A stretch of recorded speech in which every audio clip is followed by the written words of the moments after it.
Cebu City Medical Center gihulagway ni Vice Mayor Tomas Usmeña na pinakakurap tungod sa dugay nga pagkahalangan sa konstruksyon ni ini mga kaigsunan. Nakurakot ang CCMC mga higala. Sao na lang mga katropa. Detalye sa report sa Ronato kini pinagi sa pagpamati ni katropang Almi Mata. Live report. Yes, sa gihulagway ni Cebu City Vice Mayor Tomas Usmeña ang dugay ng rekonstruksyon sa Cebu City Medical Center is pinakakurap na infrastruktura nga proyekto sa Dakbayan na kinuman giimbestigahan sa konseyo ang balik-balik na pagalangan sa proyekto ug giangyo si Mayor Nestor Archival nga mukuha og independent project management consultant na aron mapaspasan ang pagkahuman sa ospital.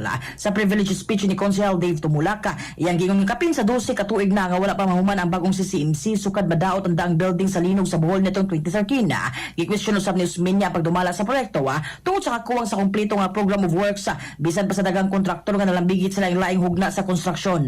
Tungod dinhi gisugyot ni Cons Dave Tumulak ang pagkuha og independent project management consultant ug gingon tumong karon mao nga pagpangita og praktikal nga paagi aron mahuman na ang ospital. Gipa-refer usab ni Konsehal Philip Zafra ang isyu sa Komite sa Infrastruktura ug Panglawas alang sa investigasyon uban sa pag-imbitara sa Office of the Mayor, City Engineers Office ug CCMC Management. Gisugyot usab ni Konsehal Alvin Arcilia ang pag-imbitara sa Dakay Construction Company samtang gusto ni Konsehal Michael Rama nga mapil ang Committee on Laws sa pagripaso sa mga kontrata. Kung mahuman ang proyekto, madugagan ang kapasidad sa CCMC 400 hangtod 500 kadugang higdaanan aron palapdan ang serbisyong medikal alang sa mga subuanon. Mga katropa, alang sa pabahimsog sa panlawas, inumog sa phone Plus Gold alang sa naghiusang Pilipino para sa Pilipinas.